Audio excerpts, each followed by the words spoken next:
शहनशीन पर मौजूद साथियों और मुअज़्ज़िज़ बुज़ुर्गों, दोस्तों और बच्चों और पर्दा नशीन इज़्ज़त माओ बहनों, आज का जो जलसा हाज़रत हाजरा पर है, बहुत कम वक्त रहने की वजह से मैं आपके सामने चंद बातें गोशगुजार करता चलूँ।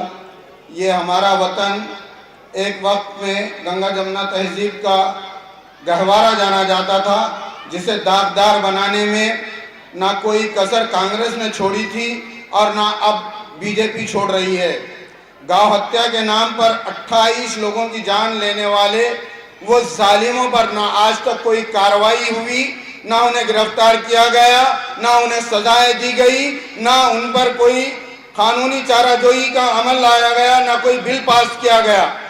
तो बताइए, ऐसे जालिम, ऐसे गांव हत्या के नाम पर दहशत पैदा करने वाले लोगों के साथ किस किस्म की सजाएं होनी चाहिए? मोदी, जो जनरल मोदी के नाम से जाना जाना चाहिए, ऐसे इंसान को तो फौरी से फौरी रिजाइन कर देना चाहिए। वजीर आजम बनने के काबिल नहीं, उस कुर्सी पर बैठने के काबिल नहीं, क्योंकि वो एक ऐसा वजीर आजम है जो वजीर फॉरेन मिनिस्ट्री का काम करता है। फॉरेन मिनिस्ट्री सुषमा स्वराज के पास है, लेकिन फॉरेन मिनिस्ट्री में यह है, लिहाजा इनको यहाँ वजीर आजम बने रहने का कोई हक नहीं, क्योंकि इनकी बात को कोई सुनने वाला नहीं। ना गांव रक्षक सुनते हैं, ना कोई स्टेट के लेवल के बीजेपी के लोग सुनते हैं। बताओ, 200 राष्ट्र माताओं की हत्या करने वाले उन जालिमों को आज तक सजा क्यों नहीं हुई? खामोश तमाशाई बने देखते क्यों रहे? पूछिए उनसे। हम एक हिंदुस्तानी शहरी होने के नाते हम ये पूछते हैं, वो 200 राष्ट्र माताएं इस हिंदुस्तान की नहीं थी तो कहीं और चलाई गई थी, जिनके साथ बेदर्दाना सलूक किया गया, उन्हें मरता देखा गया, उनको उस स्टेट के खिलाफ, उनको उन गांव रक्षकों को उनके खिलाफ आज तक कोई कार्रवाई करने का मौका क्यों नहीं आया? उन स्टेट के जिम्मेदारों को सजाएं क्यों नहीं हुई?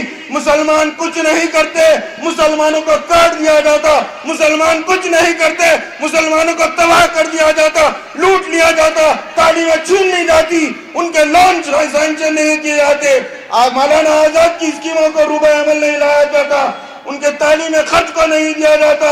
आपको हाल का एक किस्सा बताता चलूं मैं। अहमदनगर की एक तालिबा जो बीडीएस कर रही है, टॉपर है, उसे हमारे इंडिया बैंक के जिम्मेदारान आज तक के लोन मंजूर नहीं किए। कौन सा ये इंसाफ है?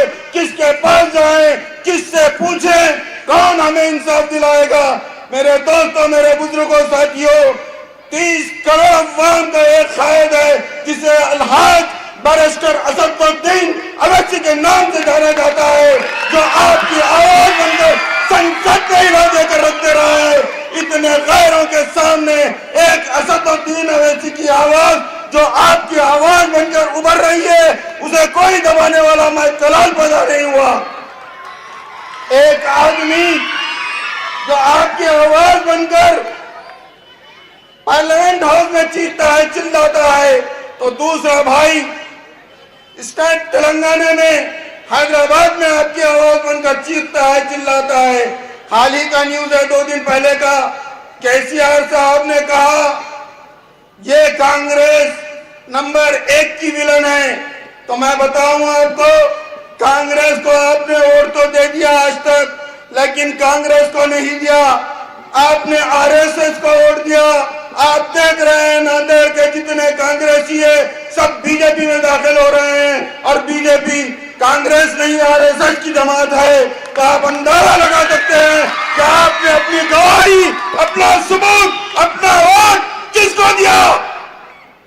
एक ऐसी जालिम हुक्मरान पार्टी जिसने बाबरी मस्जिद को शहीद कर दी, वैसी कांग्रेस को आपने वोट देकर न सिर्फ आपने मुसलमानों का नुकसान किया, बल्कि बीजेपी और आरएसएस को मजबूत किया है। मेरे दोस्तों, आने वाले दिनों में आप इस किस्म की गलती कभी नहीं करना।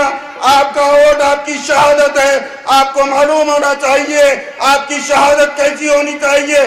शहादत अगर खरीदी जाती है तो शहादत कबूल नहीं की जाती। मेरे दोस्तों, यहाँ तक के अदलिया, इस दुनिया का अदलिया भी शहादत को खरीद कर लाकर पेश किया जाता है तो कबूल नहीं करता, तो अल्लाह रब्बुल इज्जत कैसे कबूल दिमाग पर बाढ़ डालिए मेरे दोस्तों। ये कौन सा इंसाफ है कि आप अपने वोट की कीमत रोज आने के हिसाब से कर देखते हैं। 15 पैसे, 10 पैसे, 25 पैसे की पड़ती है। 5 साल के लिए आप अपने वोट को बेचकर क्या साबित करना चाहते हैं? जालिमों के हाथों में हुकूमत देना पसंद करेंगे आप? नांदेड़ के वो जिम्मेदार जिनको आपको मालूम होना चाहिए, फार्मेसी कॉलेज के जिम्मेदार हैं मेरे दोस्तों, जिनके हाथ में कॉलेज है, यशवंत कॉलेज है, फार्मेसी कॉलेज है। एक नौजवान को लेक्चरर के पोस्ट पर बुलाया जाता, नौजवान पहुंचता है सुबह में ड्यूटी ज्वाइन करने के लिए मेरे दोस्तों। नौजवान को अल्लाह रब्बुल इज़्ज़त की हिदायत होती है, वो सुन्नत रसूल उसके चेहरे पर रखकर पहुंचता है। तो उसकी कॉलेज का जिम्मेदार ये कहता है, जा अपनी दाढ़ी निकाल कर आ। ये वो कांग्रेस का जिम्मेदार इंसान है, पिछले दिनों आपने एमएलए का वोट देकर जिता कर लाया था। पूछिए उस शख्स से, पूछिए ये कहाँ का इंसाफ है? अगर दाढ़ी रखने वाले को इस बात की इजाजत नहीं तो फिर आप क्या समझ के उसको वोट देते हैं मेरे दोस्तों? उस जालिमों को क्यों नहीं उनकी चौखट दिखलाते? क्यों कर आप उनको वोट देते हैं और अपने वोट को जाया करते हैं मेरे दोस्तों? ऐसी गलती खुदा रहमत करो। मैं आपसे भीख मांगता हूं अल्लाह रब्बुल इज़्ज़त के लिए, मैं आपसे भीख मांगता हूं, आप अपने वोट का सही इस्तेमाल कीजिए और मजलिस इत्तेहादुल मुस्लिमीन के हक में इस्तेमाल कीजिए। एक ज़माने दराज के बाद आपके सामने एक पार्टी आई है, आपका कायद आया है, आपके लिए अपनी जान निछावर करने वाला है मेरे दोस्तों। इसे नजरअंदाज मत करो, यह मौका आपको बार बार आने वाला नहीं है, भूलिए मत। यही असदुद्दीन अवैसी आपकी एक आवाज पर नांदेड़ में आएंगे, यही अकबरुद्दीन अवैसी आपकी एक आवाज पर नांदेड़ में आएंगे, यही वारिस पठान ने दिखला दिया। वंदे मातरम किसी सूरत में नहीं कहूंगा। ये वो जहला नौजवान है, बॉम्बे से जीत कर आने वाला, 15 साल से शिवसेना उस सीट से जीत कर आती थी, लेकिन आपको शायद इस बात का इल्म नहीं, वहाँ के मुसलमानों ने, वहाँ के हिंदू भाइयों ने इस नौजवान को चुनवा कर दिया। वो क्या वजह थी इस नौजवान को चुनवा कर देने? यह दीदा दिलेर, यह बेबाक नौजवान जो इस बात का सबूत दे चुका है कि वो अपनी जान की परवाह नहीं करेगा, बीजेपी के सामने कभी झुकेगा नहीं। उसी तरह औरंगाबाद के एमएलए साहब इम्तियाज जलील साहब ने मलऊना नसरीन को, आपको मालूम होना चाहिए, औरंगाबाद एयरपोर्ट से जहाज में से उतरने नहीं दिया, वापस कर दिया। ये वो मजलिस की ताकत है, ये वो मजलिस का जज्बा है, ये वो मजलिस की हिम्मत है जो अच्छे अच्छों को उनके रास्ते दिखला देती है। आइए मेरे दोस्तों, आज अहद करें कि आप अपना कीमती वोट सिर्फ और सिर्फ मजलिस की हक में इस्तेमाल करेंगे, किसी को नहीं देंगे।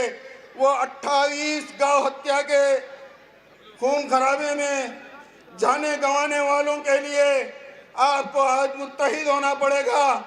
आज आपको अपनी तकदीर के फैसले करने का वक्त आ गया है। आप अपना वोट किसी ऐसे शैतानी फिरके या किसी ऐसे शैतानी इंसान के हक में नहीं देंगे जो आपके वोटों का सौदा करता फिरे और अपने आप को कांग्रेस का जिम्मेदार बताए। मेरे दोस्तों, कांग्रेस से बाज आ जाओ। कांग्रेस के 40 एमपी पार्लियामेंट हाउस पहुंचे, ताकत टूट चुकी है, मिलिया मेट हो चुके हैं, जिस तो नाबुल हो चुके हैं। अब कोई मौका मत दीजिए आप कांग्रेस को या बीजेपी को। बीजेपी तो वो जालिम हुकूमत है जो मुसलमानों को खून की होली खेलने से कभी बाज नहीं आएगी। अल्लाह रब्बुल इज़्ज़त का फैसला यही होगा। एक जालिम हुक्मरान को जिस तरह जलील करके उतारना होगा अल्लाह को, वो उतारेगा और वो जब जमीन के बल आकर बैठ जाएगा। लेकिन आज आपका वक्त है, आपकी सोच है, आपका इत्तेहाद है, आपकी मोहब्बत है जो आपके दिलों में ये भर देगी कि आप सिर्फ अपना कीमती वोट मजलिस के हक में इस्तेमाल करके ज्यादा से ज्यादा मजलिस के उम्मीदवारों को चुनवा कर लेकर आएंगे। किसी बहकावे में नहीं आएंगे मेरे दोस्तों। बहुत सी छोटी मोटी दुकानें लेकर आने वाले बहुत से आ जाएंगे, लेकिन आप उनको बगैर किसी तवज्जो दिए के